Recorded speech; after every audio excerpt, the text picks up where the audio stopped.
dating garden ay tinamaan ng Gulayan sa paaralan? Ano kaya yun? si Wilson na ang TPP coordinator. Nandito po tayo ngayon sa Malabang Elementary School Garden.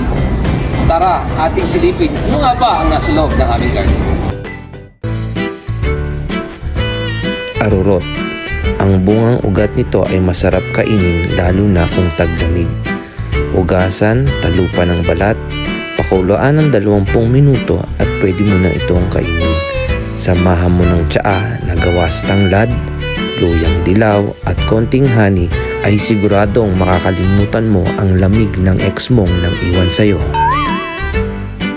Sa luyot, masarap isahog kahit bulang lang. Samahan mo ng alugbati, kadyos, luya na makukuha sa aming gulayan. Sahogan mo lang ito ng sibuyas bawang tuyo at ihalo sa kaning lamig ay siguradong busog-lusog ang bilog mong katawan. Sa hapon na may pumitas ka ng lagikway, kulitis, talinum, malunggay, ihalo sa gata. Haluan mo pa ng crayfish,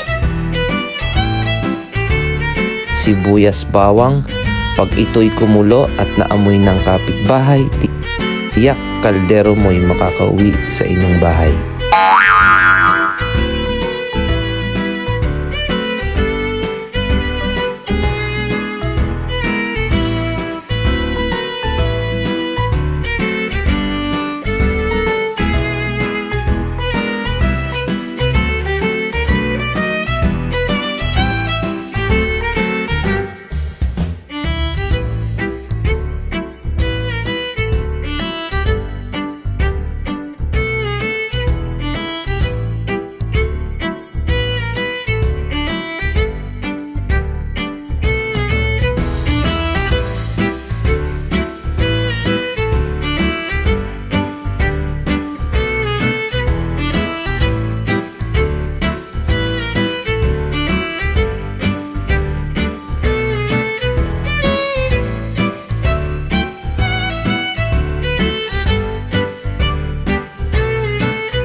May manok din sa aming paaralan, si Adamus na isang tandang at kanyang mga asawang sila Amihan, Plamera, Pirenya, Alena at Olgana.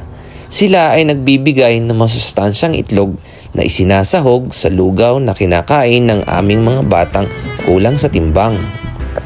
Nandyan din ang aming crayfish na bago lang sa aming bakuran, si Matikas at Marikit, at kanyang mga supling na nagpapalaki sa dating languyan ng aming tilapyaan.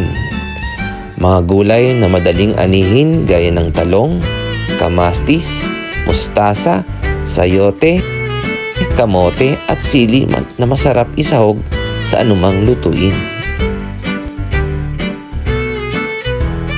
At yan po ang inyong makikita sa aming garden. Ako po si Sir Wilson D. Bayona na nagsasabing kumilos, isayos, magtanim, bungkalin para sa hinaharap, may aanin.